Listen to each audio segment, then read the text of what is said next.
얼마 전에 도쿄 올림픽이 있었습니다. 역도 선수가 얼굴이 일그러지면서 온 힘을 다해서 바벨을 들어 올립니다. 육상 선수가 마치 몸을 던지듯이 결승선에 들어옵니다. 유도 선수가 도복이 다 땀에 젖고 손과 발의 힘이 다 빠졌는데 마지막까지 그 힘을 쏟아붓습니다. 그 모습이 제게 큰 감동이 됐는데, 그러면서 그들 안에 있는 중요한 것 한 가지를 발견하게 됐습니다. 그것은 바로 승리에 대한 간절함이라는 것입니다. 그러면서 제 자신에게 질문을 던져봤습니다. 내 안에 그런 간절함이 있는 것인가? 내 안에 정말 그런 간절함이 있는 것인가? 여러분은 어떻습니까? 여러분 안에 그런 간절함이 있습니까? 우리는 오늘 말씀을 통해서 그 간절함을 품었던 한 사람을 만나게 됩니다. 여륙에 살고 있었던 바디메오는 앞을 보지 못하는 맹인이었습니다. 맹인인 그가 할 수 있는 일은 구걸을 하는 것입니다. 그날도 그는 길가에 앉아서 구걸을 하고 있었는데 사람들이 몰려오는 소리가 들리더니 거기로 예수님이 오신다는 이야기를 듣게 됐습니다. 그때 그는 어떻게 하는가? 47절 말씀인데 함께 봉독합니다. 나사렛 예수시란 말을 듣고 소리질러 이르되 다윗의 자손 예수여 나를 불쌍히 여기소서 하거늘. 아멘. 다윗의 자손 예수여 나를 불쌍히 여겨주소서, 그렇게 기도를 합니다. 그는 소리질러 예수님을 불렀습니다. 아마도 그는 예수님에 대한 이야기를 전에 들었던 것 같습니다. 예수님이 능력의 말씀을 전하시고 또 기적을 행하신다는 이야기를 들었던 것 같습니다. 그리고 여리고에 예수님이 오셨다는 이야기도 들었을 것입니다. 예수님을 만나기를 소망을 했지만 앞을 보지 못하는 그는 다른 사람들처럼 예수님을 찾아 나설 수가 없었던 것입니다. 그런데 그가 있는 곳으로 예수님이 오신다고 하니까 그는 예수님을 큰 소리로 불렀습니다. 사람들이 잠잠하라고 책망을 하지만 그는 더 간절하게 큰 소리로 예수님을 불렀다고 말씀을 합니다. 예수님이 그의 부르짖음을 들으십니다. 그리고 사람들을 통해 그를 부르시는데 그는 자리에서 벌떡 일어나서 예수님 앞으로 나왔다고 성경은 말씀해 줍니다. 주님은 바디메오가 예수님을 간절히 찾을 때에 만나 주셨습니다. 예레미야 29장 12절과 13절은 이렇게 말씀하는데 함께 봉독합니다. 너희가 내게 부르짖으며 내게 와서 기도하면 내가 너희들의 기도를 들을 것이요 너희가 온 마음으로 나를 구하면 나를 찾을 것이요 나를 만나리라. 아멘. 너희가 온 마음으로 나를 찾으면 나를 만나게 될 것이다. 너희가 나를 간절히 찾으면 내가 너를 만나줄 것이라고 말씀을 합니다. 누가 주님을 만날 수 있습니까? 주님을 간절히 찾는 자가 주님을 만날 수가 있는 것입니다. 오늘 우리가 예배하고 있지 않습니까? 이 예배의 시간은 어떤 시간인가? 주님을 만나는 시간입니다. 그런데 우리는 얼마나 이 예배하는 시간을 기다렸습니까? 오늘 이 예배를 통해 우리는 주님 만나기를 얼마나 간절히 소망하고 있습니까? 혹시 우리가 기다려지지 않는 예배, 주님을 만나지 못하는 의미 없고 형식적인 예배를 반복하고 있는 것은 아닌가? 이사야 1장 12절은 이렇게 의미 없는 예배를 반복하는 사람들을 이렇게 책망하십니다. 이사야 1장 12절 말씀인데 함께 봉독합니다. 너희가 내 앞에 보이러 오니 이것을 누가 너희에게 요구하였느냐? 내 마당만 밟을 뿐이니라. 아멘. 예배 자리로 나왔습니다. 그런데 거기서 주님을 만나지 못하고 돌아가면 그는 성전의 마당만 밟고 돌아간 것이라고 말씀해 줍니다. 여러분, 주님을 간절히 찾으시기 바랍니다. 누가 주님을 만날 수 있는가? 주님을 간절히 찾는 자가 만날 수 있습니다. 여러분, 주님 만나기를 소망하며 예배하시기 바랍니다.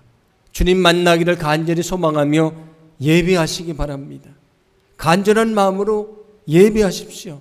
주님이 우리를 만나 주실 것입니다.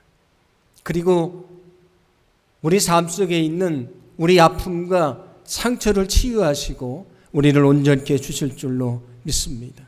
은혜를 주실 것입니다.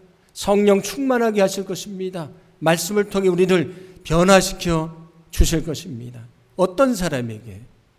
간절히 주님 만나기를 소망하며 예배하는 사람입니다. 우리가 간절히 주님을 예배할 때에 주님이 우리를 만나 주시고요.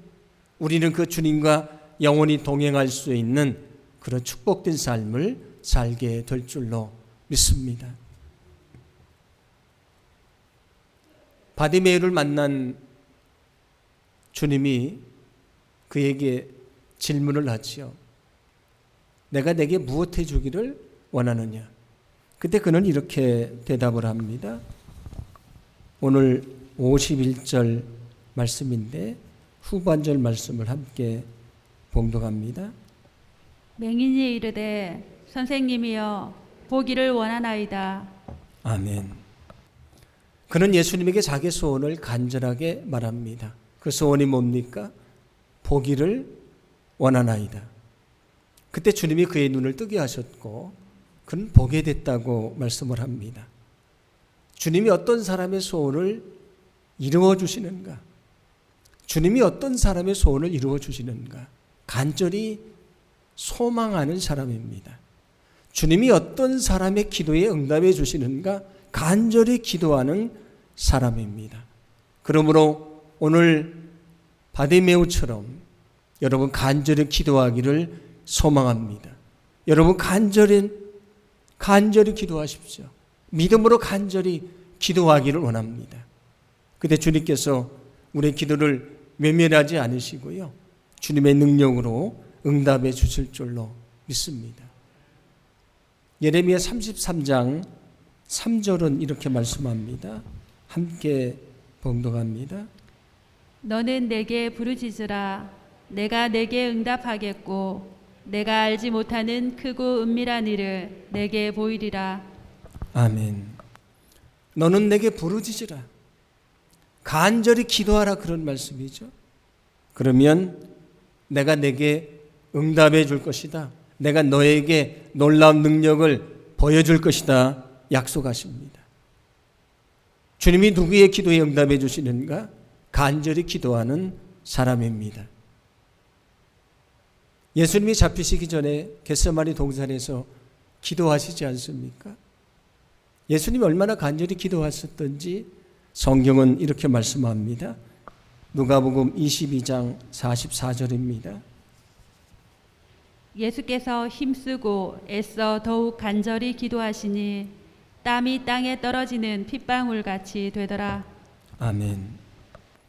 예수님이 얼마나 애쓰고 간절히 기도하시는지 그 땀이 땅으로 떨어졌다고 말씀을 하죠.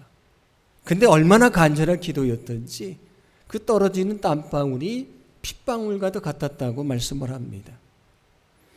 히브리서 5장 7절도 예수님의 기도에 대해서 말씀하는데 함께 봉독합니다.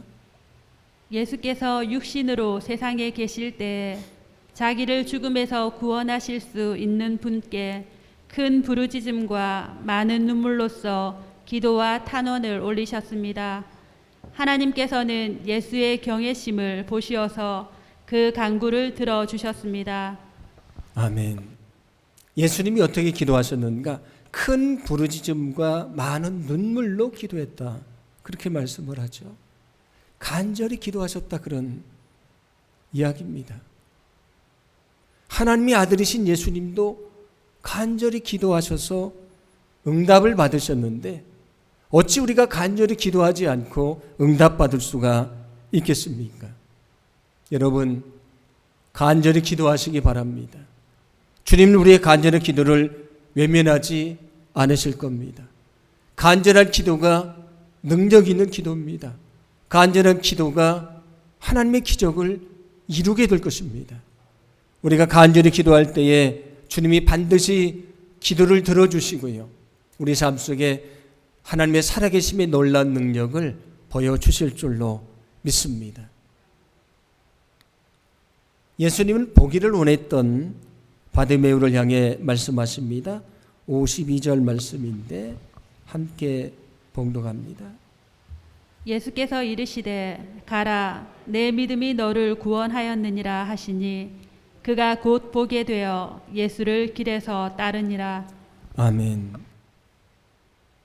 그가 예수님을 간절히 찾았습니다. 예수님을 만나면 자신 인생의 문제가 해결이 될 것을 확신했기 때문입니다. 예수님은 그 마음속에 있는 믿음을 보셨습니다. 그리고 뭐라고 말씀하십니까? 내 믿음이 너를 구원하였느니라. 그는 보게 됐습니다. 삶의 문제를 해결받았습니다.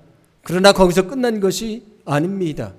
그는 믿음으로 구원받아 천국 백성이 됐습니다. 오늘 성경은 뭐라고 말씀합니까? 그는 예수를 따르는 제자가 됐다고 말씀을 합니다. 눈을 뜨는 것도, 삶의 문제가 해결받는 것도 축복입니다. 그런데 우리에게 더 큰 축복은 믿음으로 구원받아 천국에 들어가는 것입니다. 우리가 눈을 떴습니다. 그런데 영적인 소경으로 살아서 주님을 보지 못했고요, 우리가 저 천국에 이르지 못하면 무슨 의미가 있겠습니까? 우리에게 가장 큰 축복은 믿음으로 구원받아 천국에 이르는 것입니다. 눈을 뜨고 삶의 문제를 해결받았지만 그 영혼이 구원받아 천국에 이르지 못하면 아무 의미가 없는 것입니다. 일생 동안 복음을 위해 살았던 바울이 이렇게 말합니다. 오늘 이 말씀은 목회자인 제 자신에게 대한 말씀이기도 합니다. 고린도전서 9장 27절인데 같이 봉독합니다. 내가 내 몸을 쳐 복종하게 함은 내가 남에게 전파한 후에 자신이 도리어 버림을 당할까 두려워함이로다. 아멘. 매일매일 자신의 욕심이 생기지만 욕심을 절제하며 나는 살아갑니다. 왜냐하면 내가 다른 영혼을 구원하고 내 영혼이 구원받지 못하는 그런 불행한 일을 당할까 나는 두렵습니다.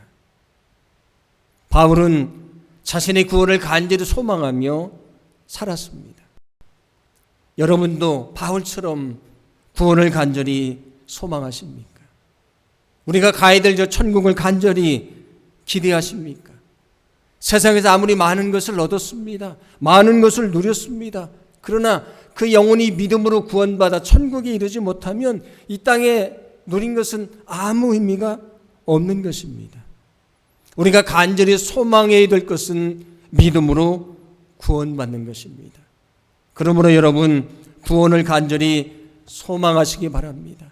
무엇보다도 구원을 간절히 소망하시기 바랍니다. 구원받을 만한 믿음을 달라고 여러분 믿음으로 기도하시기 바랍니다. 어떤 어려움 속에서도 우리의 믿음이 흔들리지 않기를 소망합니다. 끝까지 믿음을 지킬 때에 주님이 우리를 저 아름다운 천국으로 인도하시고 거기서 영원한 기쁨을 누리는 거룩한 축복을 얻게 하실 줄로 믿습니다.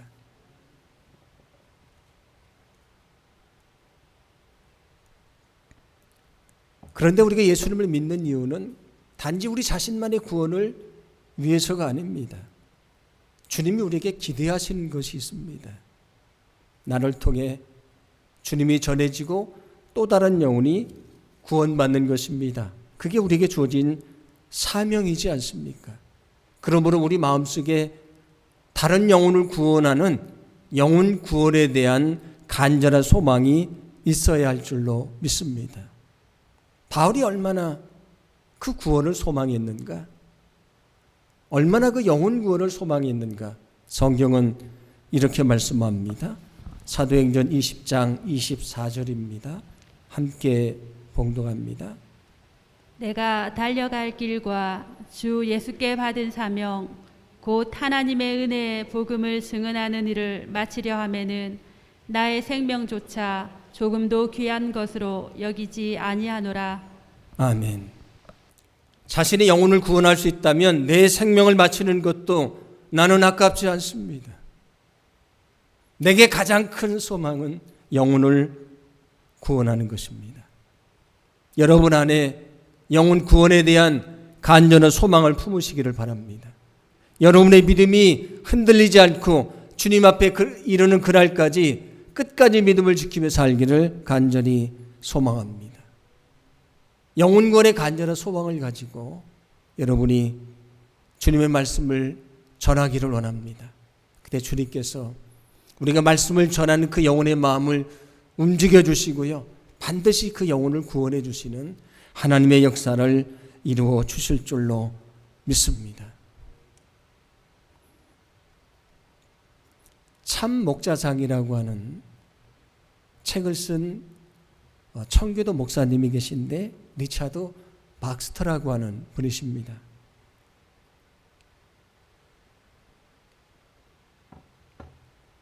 그는 항상 건강이 좋지 않았습니다. 일생 동안 병약하게 살았습니다. 그런데 그가 말씀을 전할 때에 사람들이 눈물로 회개하고요. 구원받는 놀라운 역사가 있었습니다. 그는 이렇게 말하는데 제가 그분의 이야기를 읽어드립니다. 한번 들어보시기 바랍니다. 나는 다시 설교할 수 없는 것처럼 설교합니다. 나는 죽어가는 사람이 죽어가는 사람들에게 설교하듯이 설교합니다. 죽어가는 설교자에게도 죽어가는 사람에게도 그 설교는 간절한 것입니다. 왜 그렇습니까? 그 설교가 마지막 설교가 될 수 있기 때문입니다. 그는 간절한 마음으로 설교를 했고요. 사람들은 마치 그 설교가 마지막 설교처럼 간절한 마음으로 들었습니다. 그때 거기에 구원의 역사가 있었다고 하는 것입니다. 저도 투병을 하면서 어쩌면 이것이 나의 마지막 설교일 수도 있겠구나. 그렇게 생각한 적이 있습니다. 어쩌면 이것이 나의 마지막 설교가 될 수도 있겠구나. 그런데 그렇게 생각을 했더니 제게 설교는 더 간절한 것이 됐습니다. 설교를 준비하는 것도 간절한 것이고요. 설교를 행하는 것도 간절한 것입니다. 예전처럼 힘있게 설교하지 못합니다. 연약하기 때문이죠. 그러나 주님은 연약한 저에게 간절함이라고 하는 선물을 주셨습니다. 여러분은 간절한 마음으로 지금 예배하고 계십니까? 우리 생명은 알 수가 없는 것입니다. 만약에 주님이 오늘 우리를 부르시면 여기다가 다 내려놓고 가야 되는 것입니다. 어쩌면 이 예배가 저와 여러분에게 마지막 예배가 될 수도 있습니다. 오늘 우리가 듣는 이 설교가 저와 여러분에게 마지막 설교가 될 수도 있습니다. 교회 등록을 하고 직분을 받고 믿음 안에 산다고는 했지만 정말로 회개하지 않고 구원받지 못한 사람에게 오늘 이 예배가, 오늘 이 설교가 마지막 설교가 될 수도 있습니다. 마지막 기회가 될 수도 있는 것입니다. 여러분, 마치 예배가 마지막 예배인 것처럼 오늘 내가 듣는 이 말씀이 마지막 말씀인 것처럼 간절히 예배하시고 간절히 말씀을 들으시기 바랍니다. 간절히 주님을 찾으십시오. 주님이 여러분을 만나 주실 것입니다. 간절히 기도하십시오. 주님이 우리의 기도를 응답해 주실 것입니다. 나에게 말씀하시고요, 나를 변화시켜 주실 줄로 믿습니다. 코로나19로 인해서 우리가 성전에 온전히 모이지 못하다 보니까, 또 신앙생활에 많은 제약이 있다 보니까 우리 안에 그런 간절함과 열정마저 식어져 버린 것이 아닌가, 그런 생각을 하게 됩니다. 오늘 이 시간 우리가 기도하길 원합니다. 하나님, 내 마음에 간절한 신앙을 다시 회복시켜 주십시오. 내가 처음 주님을 만났을 때 그 간절함, 내가 주님을 처음 만났을 때 그 열정이 내 안에 다시 살아나게 하소서.